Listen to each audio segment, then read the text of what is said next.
Good afternoon, and welcome to the Wednesday afternoon conference call with Trusts Unlimited. This is Jim George speaking. I'm the non-attorney spokesman and facilitator for Trusts Unlimited, and I'd like to thank all of you for taking the time to listen to this call. Today is November 29th. We're nearing the end of the year and hopefully the end of this long saga with regard to the Iraqi dinar and some of these other currencies. I would hope that those of you listening for the first time would be kind enough to click the subscribe button if the things we are discussing here are of interest. I really don't know where today's call is going to go. We are really being hammered with a lot of requests, individuals that want our initial trust package, individuals that want to amend their trust package, individuals that have specific questions about the exchange process and some of those other things. So I'm just going to do this call on the fly and see where it takes us.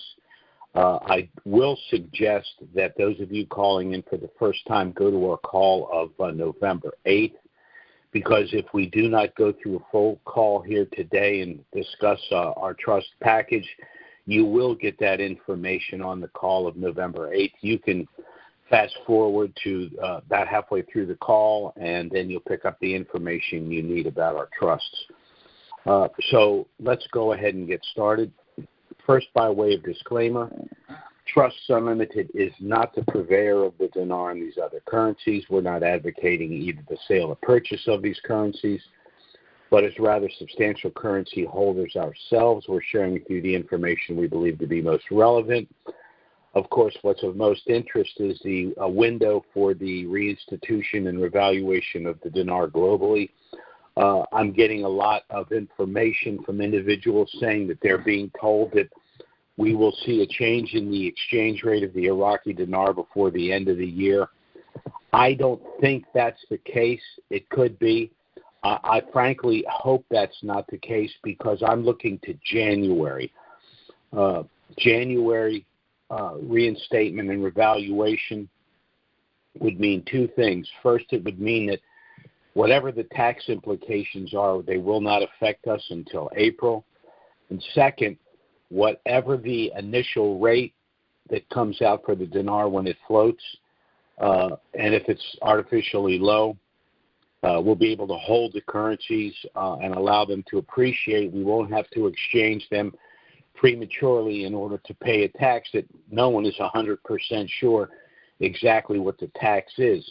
If I had to hazard a guess, I would call it ordinary income, not because that's the way we read the code, but that's the way we read this bunch of kleptocrats in Washington. So by having all of this occur in January, we'll avoid all of those pitfalls. However, the thing pops on December 31st, we'll get on the horn and give you our best advice as to how to proceed at that point. I think what I'm going to do today is I'm just going to go through a series of bullet points. There's so much going on, coming from so many different directions.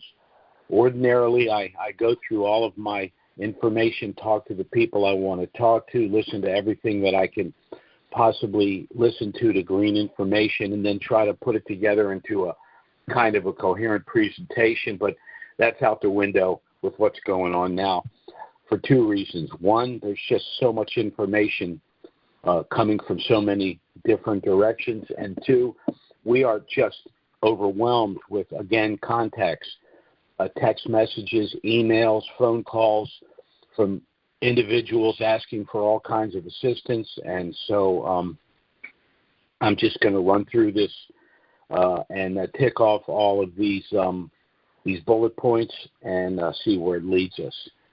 So, number one, we see an intensified education system and process in Iraq. That tells me that the status quo that we have been living with for about 20 years is about to change, and it's about to change radically. There's no explanation or plausible explanation for all of the information that's being disseminated to the citizens in anticipation of a new exchange rate and new national currency.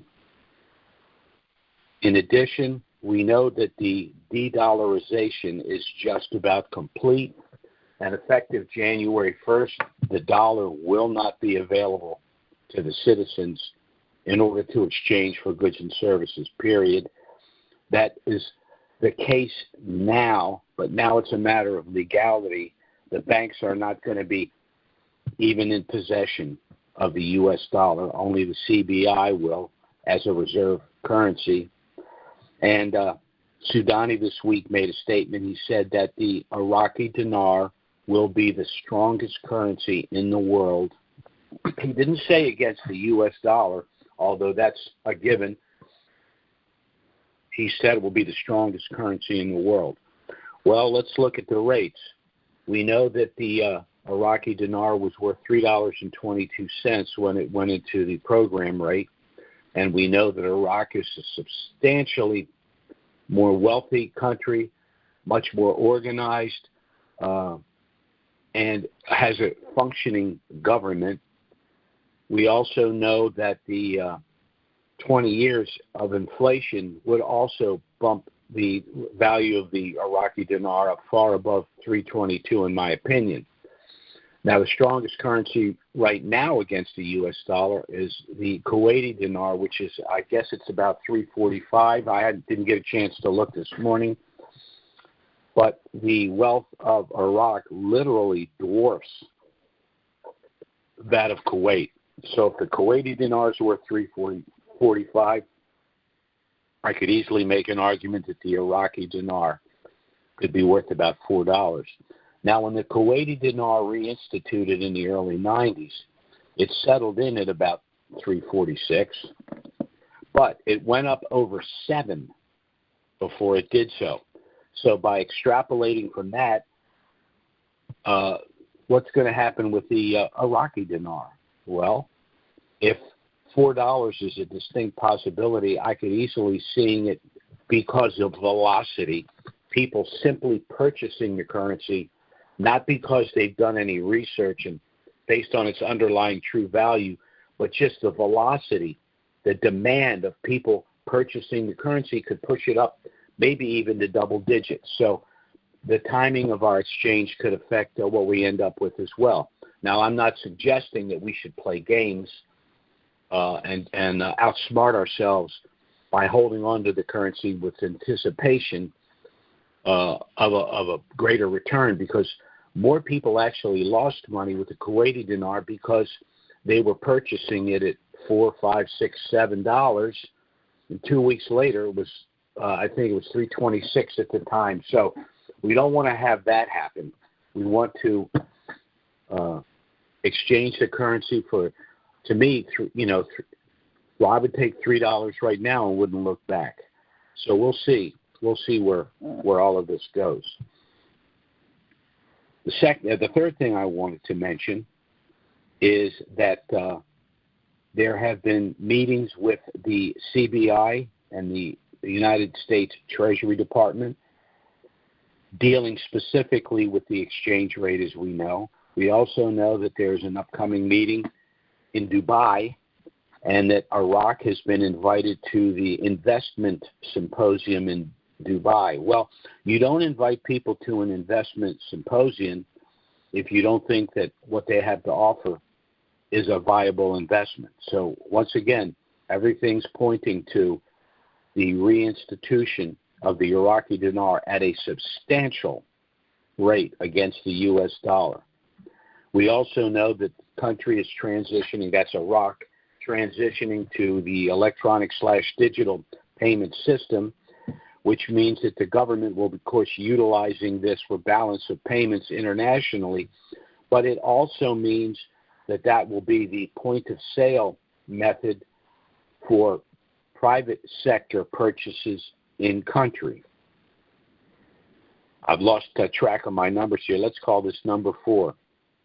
Effective January 1st, 2023, all banks will cease the sale of the U.S. dollar to depositors completely.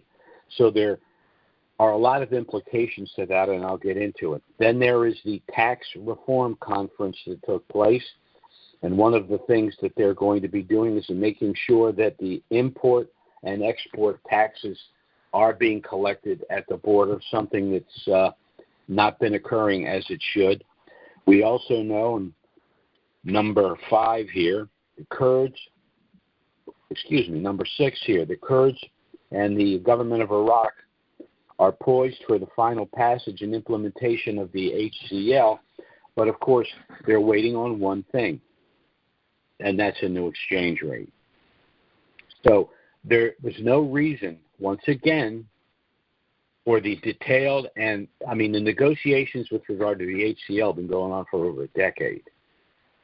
And we've got agreement on all of that. So once again, the only remaining issue is the exchange rate, and nothing that they've done to this point makes any sense without the underlying assumption that there would be a substantial change in the exchange rate. Number 7, international contracts will now include China. And, of course, China's been chomping at the bit to get involved in Iraq, not only because they're interested in international contracts, but they're doing everything they can to undercut the United States, because one of their major objectives is to be the world's largest superpower. And, of course, they've invested a lot into their new Silk Road initiative. And that initiative, in order to come to completion, requires the participation of Iraq, because Iraq is the gateway between the East and the West. Number 8 here, major banking reforms. A lot of things are going on at the banks, but now they are going to be embracing accounting and auditing services of international agencies that will ensure that the banking system is no longer subject to the pilfering of corrupt bankers and corrupt officials, but that the auditing and accounting will be done consistent with international standards. Number 9, Sudan and Iraq have officially put both Iran and Turkey on notice regarding to their decades of interference in Iraqi international affairs. What Iraq's basically saying is, we're the big dog on the street now, and if you don't leave us alone, you're going to get bit. Number 10, the electronic/digital payment system is going to eliminate cash transactions. Now, I myself do not like that. I don't like it in this country. I've discussed at length my concerns about the central bank digital currency and ways that we can circumvent that, and there are going to be ways that we can circumvent that. But in the situation in Iraq's being run a lot differently than, say, the United States is. But there's a couple of good things about the elimination of the cash transactions. It's going to end 2 things. One of the things it's going to end is the multiple currency arbitrage, where individuals are making money between the spread of the official rate and the market or street rate. And second, this is going to end the auctions, because they're not going to be able to pilfer the hard currency. It's all going to be done digitally. Number 11, Iraq announces the 5-year plan for national reconstruction.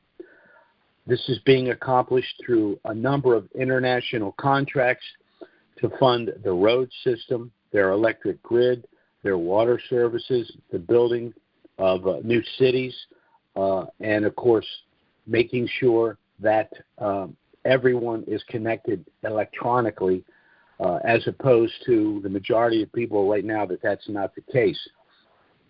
Well, once again, Iraq has the largest amount of U.S. reserve currency it's ever had, estimated between 115 and 120 billion. That money is nowhere close to what's necessary to fund their 3-year budget and fund these international contracts. Therefore, in my opinion, everyone is operating on the assumption that they'll be paid in dinar. And also, in my opinion, certainly where the U.S. Treasury is concerned, they already are operating with an assumptive rate of the dinar. The HCL, of course, we need passage for. The HCL is the method whereby the citizens will be paid their proportionate share of the revenues from the sale of oil. And again, the only thing that is necessary at this point is the exchange rate. Everything else, in principle, has been agreed to, but they cannot implement the HCL without the new exchange rate. And since everyone has already acknowledged that the HCL is, in fact, what's going to occur, that also means the exchange rate is coming. Now, lower denoms and coinage are either in the ATMs or will shortly be in the ATMs, once again, awaiting only the new exchange rate. 14, this is a little bit of an outlier with the Vietnamese dong. The only reason I mention it is because a lot of our clients and a lot of individuals that we talk with do possess dong. The dong has been in a program rate for decades, and one of the reasons they've been in a program rate is because they're basically being controlled by China. But over the last couple of decades, Vietnam has done a lot to improve its own international situation, and now they've announced that they're going to be aligning with Japan rather than China. And as such, they're going to be free to do what they want to do with regard to the reinstatement and revaluation of their currency. One of the reasons that they've stated they've made the change is not just the issue with their currency basically sanctioned and in the program rate, but also because they're shifting away from China as a major global supply chain nation. China's got a lot of problems. In my opinion, they've overextended themselves.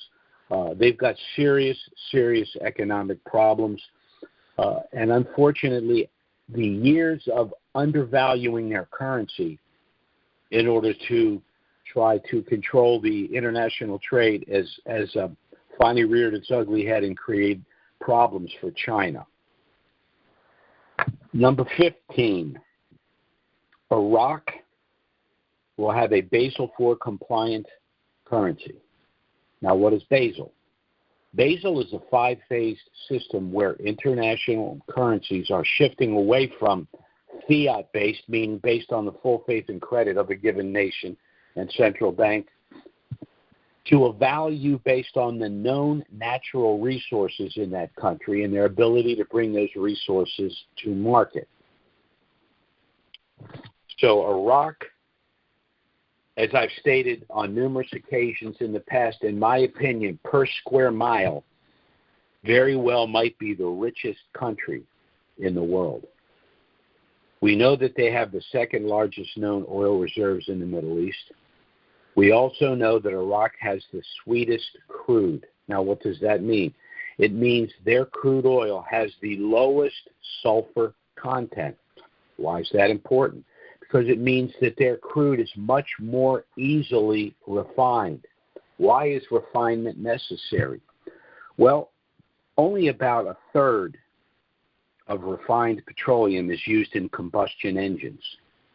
Fully two-thirds of it is used for the production of glass, plastics, textiles, pharmaceuticals, electronics, and nanotechnology. As a matter of fact, there's not enough wind and solar in the universe to produce one smartphone. We need the fossil fuel in order for our society literally to exist. Iraq also has the largest known sulfur reserves. So here we have a country whose crude oil has the lowest sulfur content and a country that also has the largest known sulfur reserves. Well, why is that important?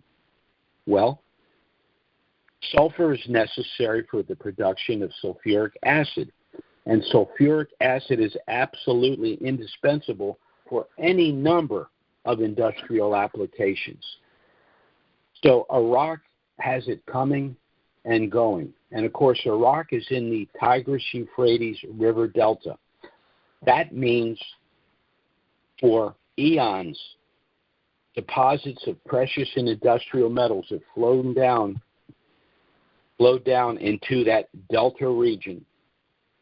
These and other earth elements are critical investment and economic commodities. Furthermore, unlike a nation like Iran that's extremely mountainous, because this land is so flat, it's much more easily mined. So Iraq has an embarrassment of wealth, and this wealth will be reflected in the value of their currency, because all currencies are going to be valued against one another based on Basel compliance. So those of us that have currencies like the dinar, and of course we got involved with the dinar kind of for historic reasons. We had Saddam Hussein removed. We had their currency go into a sanction and a programmed rate. We managed to acquire the 3-0 provisional currency, which was created because of the hyperinflation in the country. Excuse me. And now, when they reinstate their currency and revalue their currency, we're in a position to go to the bank and receive a very tidy sum for this exchange. But there are also geopolitical reasons why Iraq is important. It's a geographic buffer between the Saudis and the Sunnis, and Iran and the Shia. It's basically the gateway between the East and the West. And again, it's absolutely critical to China's Silk Road Initiative. So for all of these reasons, the Iraqi dinar should revalue at a substantial amount. Then there are, of course, the international contracts that I mentioned and the currency swaps. Now, what are currency swaps? Well, nations hold other currencies as reserve currencies. They can utilize those currencies, or as those currencies increase in value, it helps support their own national, domestic currency. Well, why would countries want to swap with Iraq? Actually, because they're trying to get in. They're kind of like us. We're purchasing the Iraqi dinar while it's in a sanctioned program rate in anticipation of its revaluation and a windfall profit. Well, these countries are willing to do currency swaps, their currency to Iraq, in exchange for the Iraqi dinar to be held by their country and their reserves in anticipation of a new exchange rate. Everything that's going on is based on the new exchange rate. Everything that's going on is based on the assumption that there will be a substantial change in the exchange rate, and everything that's going on is absolute proof that the status quo cannot exist. Now, what are the possibilities for the reinstatement and revaluation? Because there's a lot of scenarios out there. Here's the scenario that I think makes the most sense. That doesn't mean it will happen this way, but based on the information at hand, and that's the only way we can make decisions about the future, based on the information that's at hand right now. The dinar is in the process of gaining strength. Remember, the dinar went the other direction. I think it went up over 1,600 dinar for USD, and at that point, a lot of people got very deflated. They called and said, "Jim, all this time and effort, and this thing's going in the wrong direction." My argument then, and I contend the same today, is that the reason the dinar once again lost value against the U.S. dollar was because they wanted to collect the provisional 3-0 currency in country. A change in the value, a devaluation of the dinar, doesn't really affect us or other individuals that are not Iraqi nationals. Even if we invested in the dinar, we didn't, it's so inexpensive per million, unless you really over-leveraged yourself, it shouldn't have affected you that much. But in country, they need to collect the provisional 3-0 currency. Now, they've turned everything around based on all of the information that I've just mentioned, and the dinar is regaining value against the U.S. dollar. And it will do so, if for no other reason than effective January 1st of 2024, the dinar, the U.S. dollar, will no longer be available to the Iraqi citizens for any purpose. So I'm looking to see the IQD drop to about 1,000. When it drops to 1,000, mathematically, it's very simple to simply eliminate the 3 zeros, and that would put the dinar and the USD at a 1-to-1. Now, in the past, I always thought the dinar would have to be at a premium over the dollar, but now that the dollar is unavailable to the Iraqi citizen, it's not the issue. 1-for-1 just provides the Iraqi citizen with purchasing power, and at that point, the dinar would then float on the Forex. And then days, weeks later, we're all in the bank exchanging our currencies. Now, we've been involved, some of us, with the dinar for 20 years. To be fair, all of us, and I mean everyone, thought that the dinar would revalue much sooner than it did. It had a real shot in, I think it was 2012. Unfortunately, we had Obama and Maliki running the show at that time. And I don't want to get into my belief about why this didn't happen, other than to say this. Any party that wants to centralize control, that wants high tax, high regulation environment, is not really interested in 10 million Americans becoming overnight millionaires, because those individuals are not going to vote for bigger government. They're not going to vote for centralized government. They're not going to vote for higher taxes. They're not going to vote for central bank digital currency, which will be a manipulative tool to punish those who don't obey and reward those who do. So it was basically a political call, not an economic call. And unfortunately, the citizens of Iraq suffered as a result of all of that. But I think all of that's behind us now. And everything that's going on right now makes absolutely, positively no sense at all for the Iraqi dinar to remain in the program rate. As a matter of fact, I will go further than that and say we're at the point now where if they do not reinstate and revalue their currency, Iraq will be a failed state. They cannot honor their budget, their international contracts with the dinar in a program rate. So this is good news. Now, as I said, this has taken much longer than we thought. This is why Trusts Unlimited has so many clients, and this is why I cannot get off the phone. And again, let me say, if you have not heard, if you've contacted us in the last week and you've not heard from me, you will hear from me. I'm working as quickly as I can. I get on the phone with individuals. I probably shouldn't do this, but I get on the phone and answer their question, and then they have 10 more questions. And it's just not in me to say, well, no, you had your shot. I got to move on. I try to engage and answer all of your questions to the best of my ability, and that takes longer to do that, but I just feel that that's what's necessary. But we finally come to the place now, in my opinion, we're at the point of no return. As I said, Iraq has two options: reinstate and revalue their currency or be a failed state.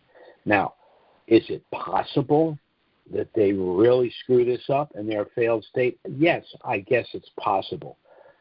But in my opinion, that's extremely unlikely based on everything that they've accomplished, based on the faith that the Arab Monetary Fund has put in them, that Dubai has put in them, that all of the countries that are coming in to sign international contracts, that the U.S. Treasury, the EU, all of these people.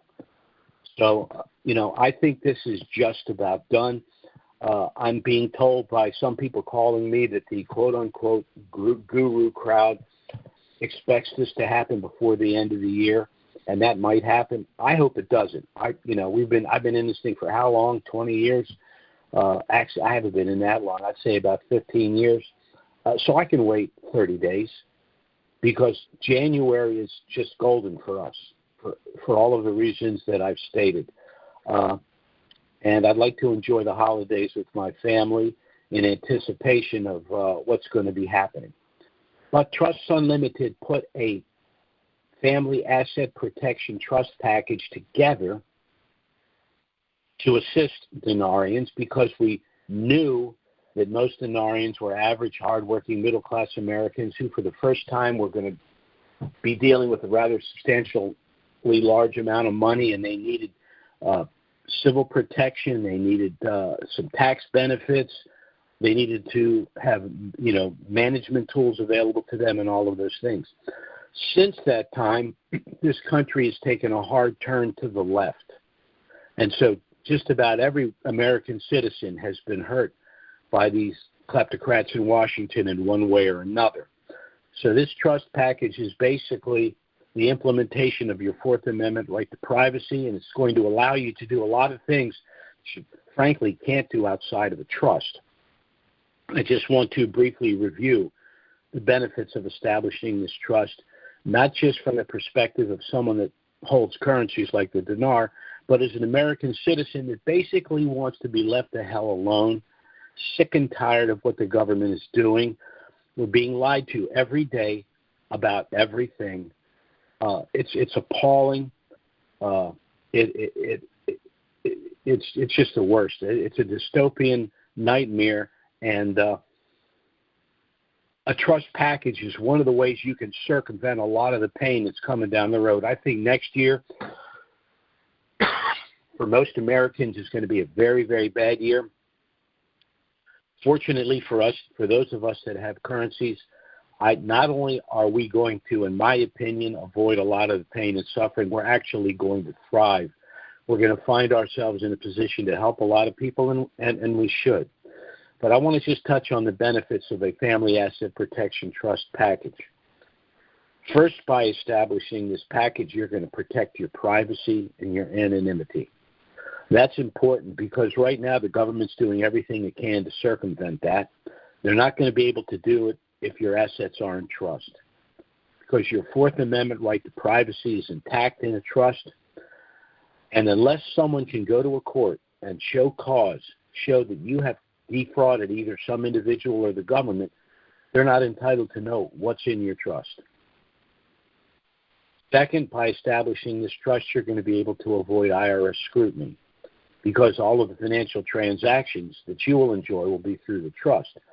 But where the currencies are concerned, this is particularly important because if your currencies have been assigned to the trust and they've been exchanged within the trust, then it's the trust, not you personally, that's going to be paying the taxes on the gain. There's another reason this is important. If these currencies are owned by you directly, the IRS, when they see the magnitude of this revaluation, will not only audit you, they might do a 6-year audit. A 6-year audit is time-consuming. It's very expensive. However, even if the IRS determines to audit your trust, it's going to be a very simple process because the only taxable event within the trust will be the revaluation, so they can't do a 6-year audit. Another issue is gifting of currencies. Many individuals have purchased substantially more currency than they really need or want, but they've done so because they plan on doing charitable giving and they plan on gifting currencies to family and friends. But some of them ran into a problem. They're hesitant to gift substantial amount of currencies to individuals for a number of reasons. They might be children, people with disabilities, perhaps people that have never managed a lot of money, perhaps people that have had problems. Well, Trusts Unlimited solved that problem by creating the special gift subtrust. With this gift subtrust, you gift currencies, pre-RV currencies, to family and friends. By doing so, you have avoided the federal gift tax. But because you gifted to these individuals through the gift subtrust, you will have control of the post-RV proceeds, meaning you can manage, invest, and distribute that money to these individuals as you deem appropriate. So you've solved both problems. You've avoided the federal gift tax, and you've been able to gift to individuals that you're hesitant to give them the lump sum because you're in control of the post-RV proceeds. Another reason you'd want to establish this trust is because it will allow you to avoid the cost and delay of probate and the federal estate tax. I won't deal with the probate issue, but I will mention this. The federal estate tax, which is the tax that is assessed on your estate in order to transfer it to heirs, can be as much as 65% of the entire estate. However, if your assets are in trust, you not only avoid the cost and delay of probate, there is no federal estate tax. The federal estate tax would be zero, saving as much as 65% of your estate for your heirs. Another reason you'd establish this trust is for the specific asset protection benefits available. Pre-RV, the trust will allow you to avoid something called the Uniform Fraudulent Transfer Act. Basically, what that means is you can only be sued for what you actually own in direct title or the value of property at the time you transferred it out of title. So let's say you had 10 million dinar, paid $10,000 for it, transferred the currencies to the trust. They subsequently revalue for 10 million.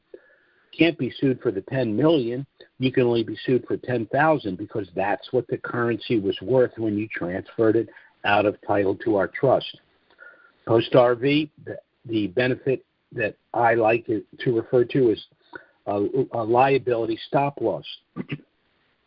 This protects you from future bad acts after you've acquired this wealth. It's accomplished through a legal strategy called segregation of assets.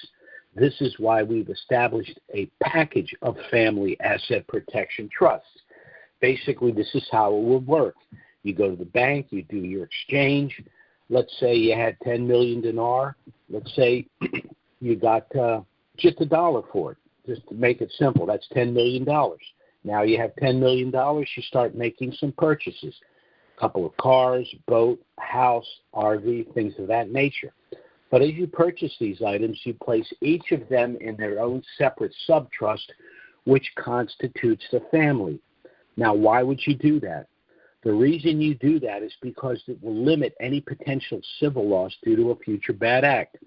Best example I can give you is a car accident. You have a car accident. The accident's your fault. Someone's hurt. They want to sue you. Well, you don't own anything, so they're going to sue the owner of the car. Well, who owns that car? One of your subtrusts. And what's in that subtrust? Merely that one car and the car insurance policy. In that scenario, the car insurance carrier will negotiate an out-of-court settlement with the victim's family. You will not be involved in those rather unpleasant negotiations. The car insurance carrier will repair or replace your car, making you whole. And this is important. Because all of your other assets and net worth are in these separate subtrusts, the plaintiff would have no standing to pursue them because they had nothing to do with the accident in question. So this trust package works beautifully for a denarian who receives a huge windfall profit and wants to protect it, but it's also indispensable for any American citizen of any amount of wealth that wants to protect their privacy, wants to protect themselves from civil litigation, wants to reduce taxes, and wants to have control of their money in all circumstances. So I would strongly suggest that anyone that has not done so as yet, contact us to get our initial no-obligation package. It does contain everything you need if you wish to proceed with the establishment of your family asset protection trust, but you're under absolutely no obligation to do so. You can contact us if you have any questions. We'll be happy to assist you. But if you decide to proceed, once again, everything you need is right there in the package, and we'll walk through everything with you until the completion of the trust. Once you've established the trust, you would assign your currencies to that trust, and then you'll receive all of the benefits that I've discussed on this call. Our package is initially a package of 10 trusts, which consists of one master trust that will hold assigned currencies, pre-RV, and then financial assets like checking, banking, and investment accounts post-RV. One gift subtrust. It's an optional subtrust. So if you're not gifting currency to family and friends with a desire to control the post-RV proceeds, you won't need the gift subtrust. And then 8 additional standard subtrusts to hold things like homes, cars, boats, etc. This trust package was the simplification of a rather sophisticated trust package that we've utilized for our more affluent clients, a package that had an initial cost of anywhere from $6,000 to $10,000. But by simplifying the trust package, we've reduced the cost to $3,000. Pay us up front. We'll discount the price further to $2,500, saving you an additional $500. If that's not possible, we even have a deferred payment arrangement. You'd make an initial payment of $525, which would basically offset our out-of-pocket cost just to produce and deliver your trust package to you. The balance of the $3,000 would then be paid in monthly installments. We do accept credit cards. Pay us up front with a credit card. Not only will you get the $500 discount, but the minimum payment on your card would be less than $100 a month you'd pay under our deferred payment arrangement. But we will work with you in whatever method works best for you. Our objective is to help you get your trust enforced and your affairs in order prior to the revaluation of the dinar and hopefully these other currencies for all of the reasons that we've stated here. Again, I'd like to thank you for taking the time to listen to this call. If you're a newer caller, I hope this information has been informative. I'm going to go ahead here and open the Q&A. So if anyone has any questions, please go ahead and click in here, and I'll be happy to answer your questions. Our trust package was authored by our attorney, Robert Bly. He's been a practicing attorney for over 40 years, specializing in the areas of estate planning, asset protection, and offshore planning. I myself hold degrees in political science, macroeconomics, and finance. I've worked in these areas for 40 years myself.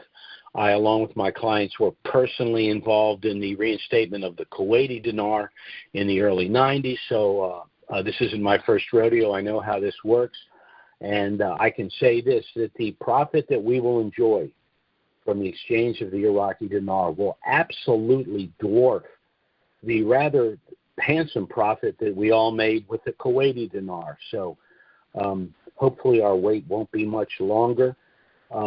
So for those of you that have not contacted us for our initial package, I hope you will, because you'll learn a lot from the package, even if you choose not to proceed. However, it's our experience that most people, once they review the package, contact us when they have some questions, decide that they need to establish this package. And that's only been enhanced over the years as the federal government intrusion into our lives and every aspect of our lives has made it virtually impossible to just go without the protections that the Constitution still provides for us. So let's go to our Q&A here. Our first caller is area code 443. That's 443. Go ahead. Hi, Jim. Can you hear me? Yes, I can. Hi, this is Gina from Maryland. Hope your holiday was great. We're getting there. It's a fond memory pretty quick, isn't it? And then you got to move on to the next one. That's right. So I know that I understand you have told us numerous times to establish the trust and just leave it as it is. Do not do anything. Do not put anything else into it that will make our lives easier when we, I won't say if, when, and then we could bring, other assets in like real estate or cars or whatever. But I think I would like to talk to you privately maybe because I have a piece of real estate that it was my mother's house. She passed. I assumed the mortgage, and it's in my name only because of the assumption of the existing mortgage.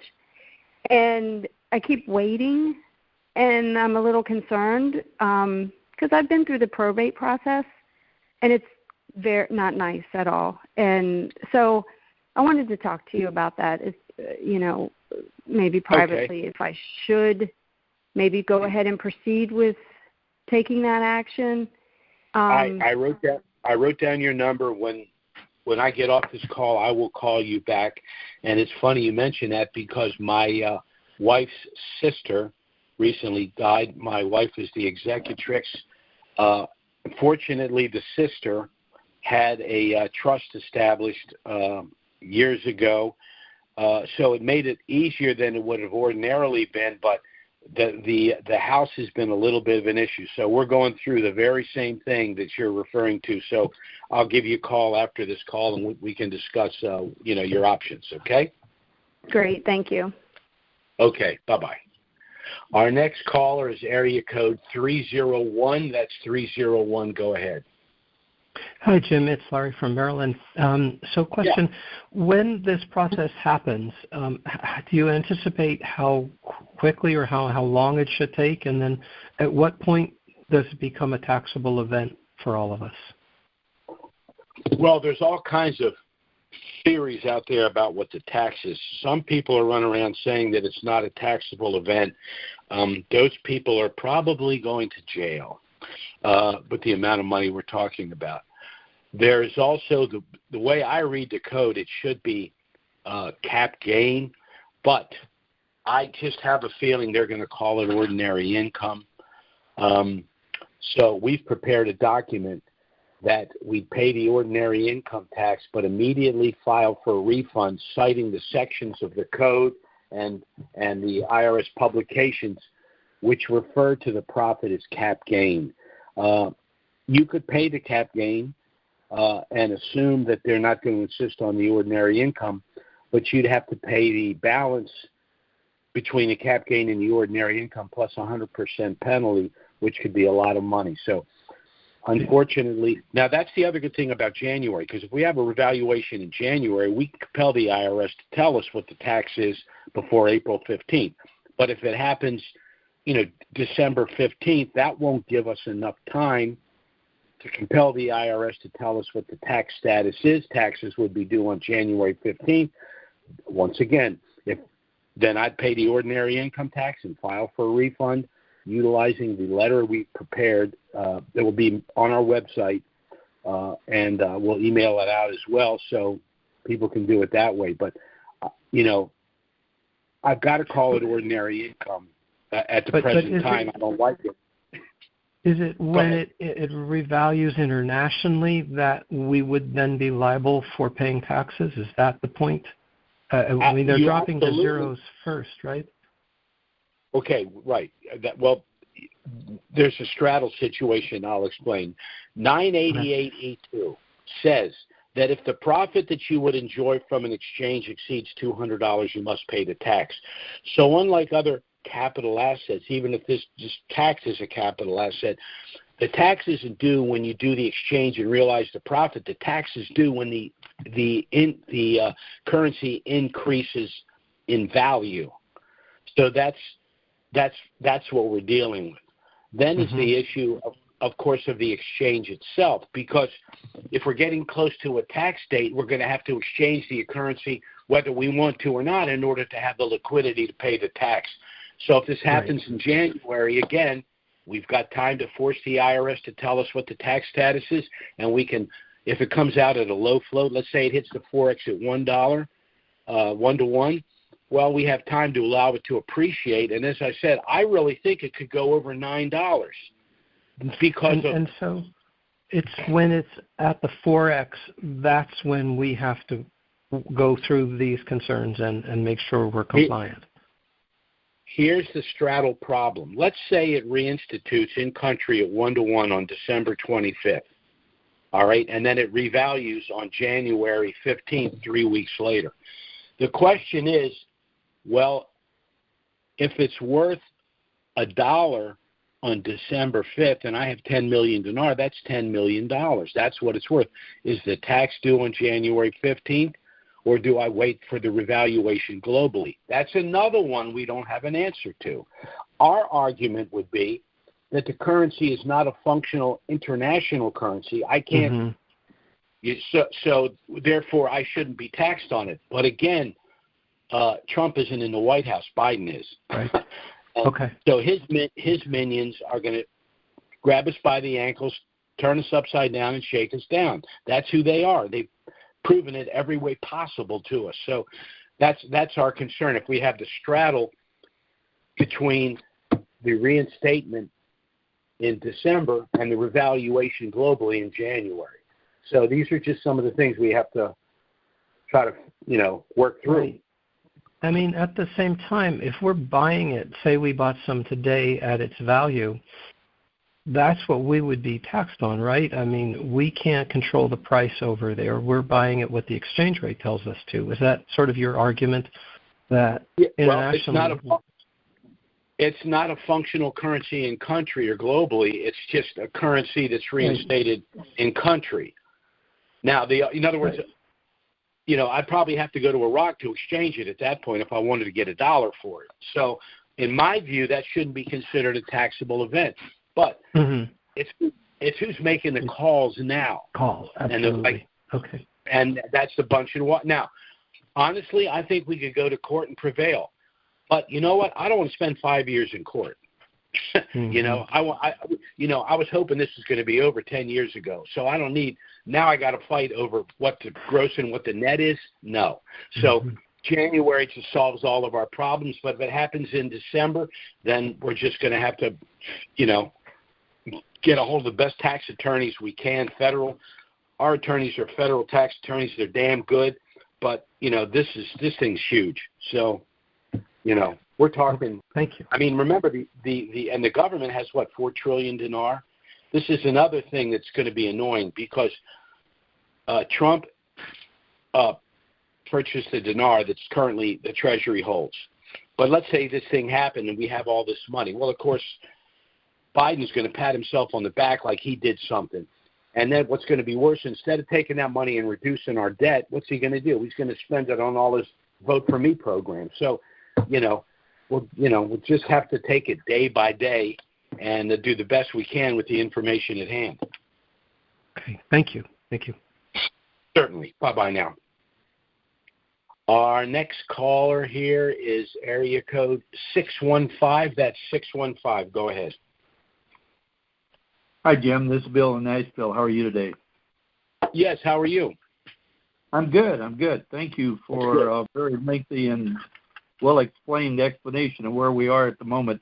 Just a quick question. I know you guys are slammed, but what's the turnaround time on the trust now? I'd say 5 days. 5 business days.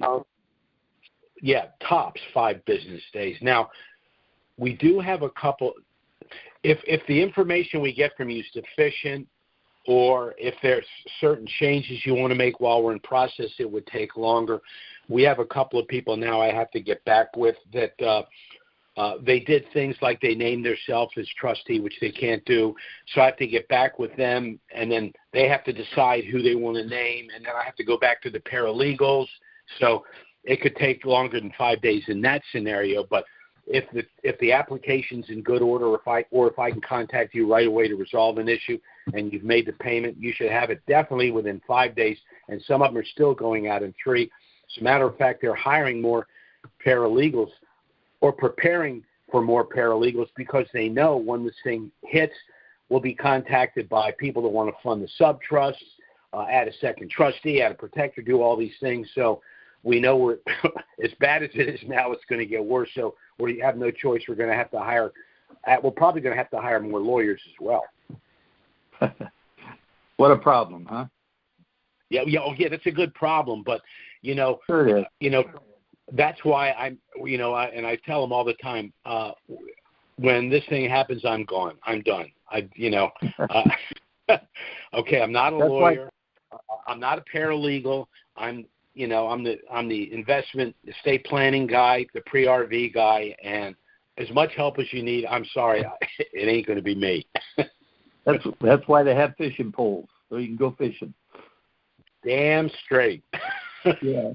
Yeah. Hey, look, you made reference to the dong and also unnamed other currencies. What's your feeling on without quoting you, but just what's your, off the top of your head, what do you think is going to happen on the dong, and what other currencies do you think may see some movement? Okay, there's the rupiah, the Indonesian rupiah. There's the zim, the bolivar, even the Iranian rial.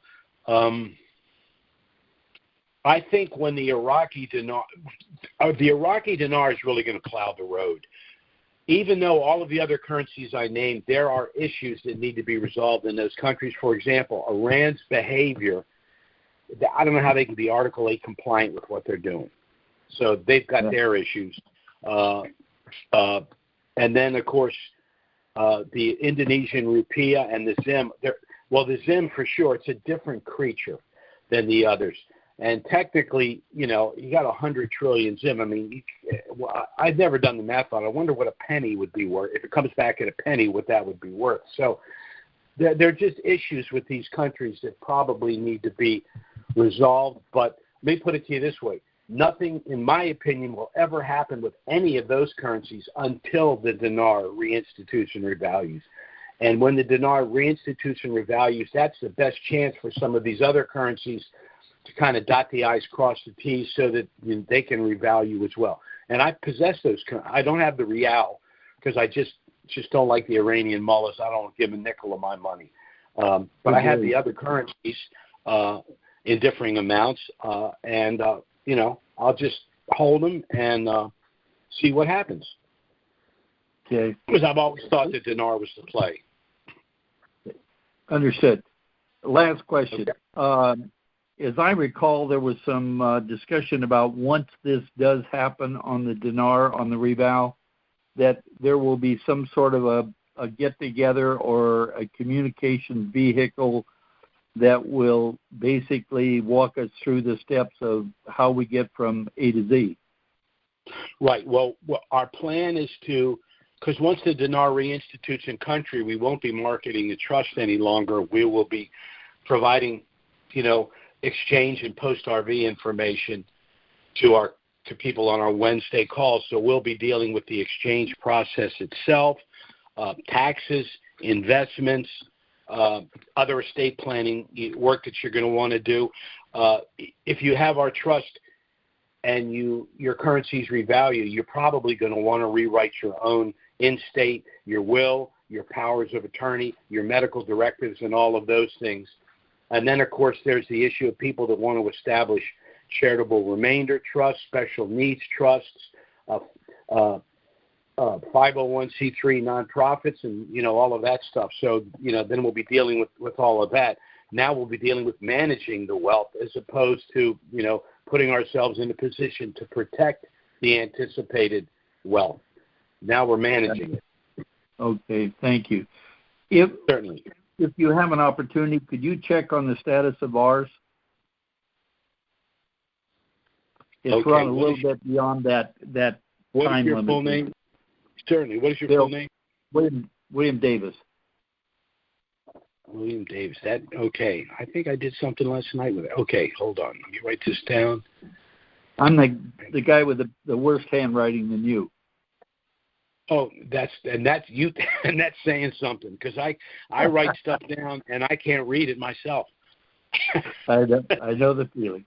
And my wife's a calligrapher, so she looks at me. It's like, Jim, you have an opposable thumb. How can you not write?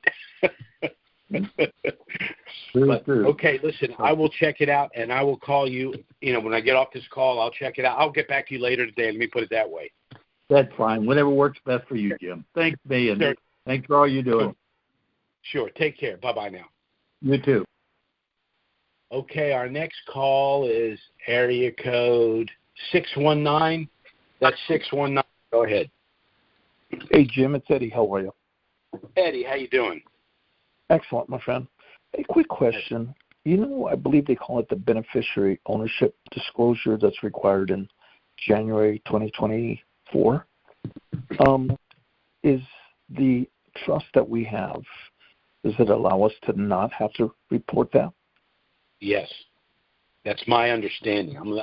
I'll double check that with the attorneys. I've heard that we are not required to disclose it with this trust, but I wanted to confirm it. If you could help me, I'd appreciate it. Yeah. Hold on. I'm going to write your number. I've got your number in my file. I don't know why I'm writing it down. I have it in my phone. You should have my number memorized by now, Jim. I know. I know. Well, you know what? I used to be really, really good at that, but I'm not anymore. Yeah. I'm getting a little older, and it's just not clicking like it used to.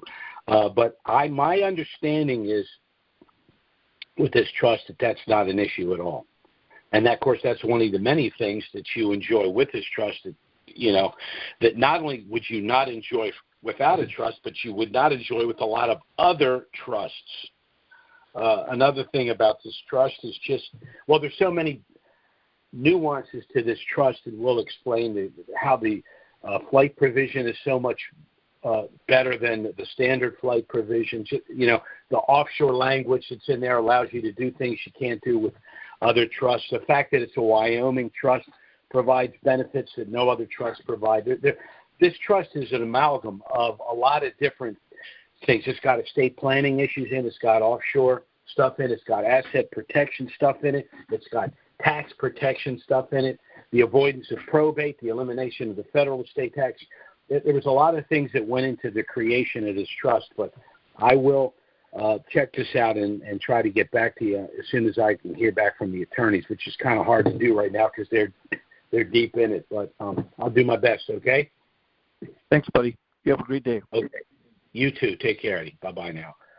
Okay, our next caller is area code 405. That's 405. Go ahead. Hi, Jim. This is Doug in Oklahoma City. Hey, Doug. How you doing? Very good. I have just a question about the letter to the IRS attorney. The IRS. We can ask it, but are they really compelled to tell us in a timely manner, in your opinion? Or can they go ahead? Well, they already did that to us. We already tried, and they said that they would let us know when the event occurred. So once the reinstitution in country happens, I'm going to go to lawyers and say, look, you got to go to them and say, look, you guys are going to get sued because our clients have a right to know what the actual tax status is. We don't want to be in a position where they all have to pay a penalty. The way we read the code, it looks like it's cap gain. But if that's not the case, you let us know now. We want to pay whatever the tax is, but you can't leave us hanging like this. They won't get away with that. They won't get away with it because we'll be able to go in there and say our clients are protected. We came to you. We, in writing, on 2 occasions, we asked for the information. We told you why we needed the information. Our clients are entitled to that information. You declined to give us the information. You can't come back post facto and sue us for noncompliance when we tried to comply and you did not respond with the appropriate information in the appropriate time frame. Okay. Second question. Based on the code that we've discussed many times, if in fact the transaction is conducted within the irrevocable trust and the money stays in the irrevocable trust, by the code, is it not that money is tax deferred? Excuse me, those gains are tax deferred? We read the code. We read the code to they don't flat out say it. It's ambivalent enough that they can interpret it any way they want. So that's what we want. That's what we're going to ask them. It should be, in our opinion, it should be cap gain outside of a trust and tax deferred within our trust. But right. I think they're going to call it ordinary income across the board.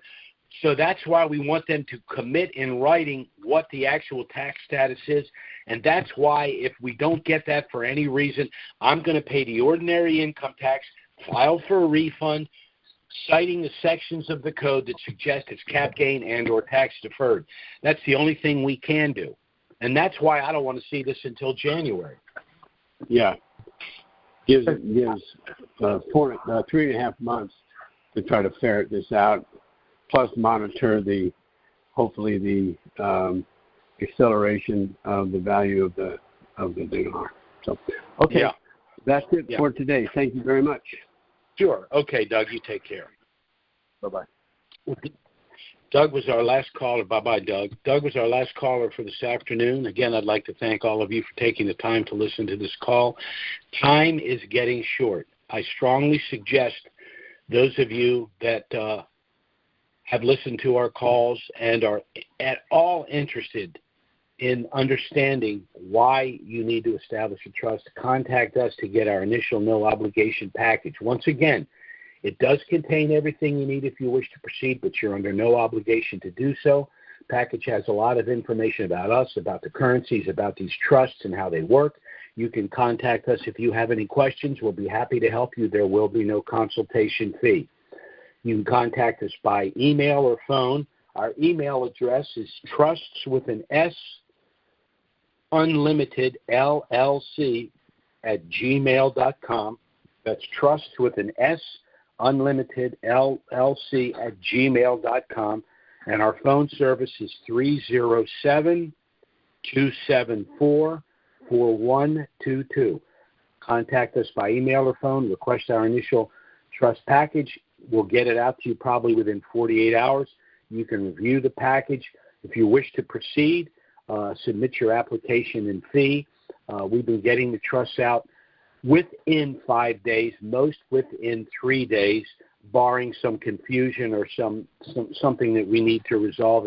It's just hard to get a hold of people, or they'll call us back and we're on the phone. And because right now, there's so many contacts going on right now, it's difficult to get things done as quickly as we have in the past.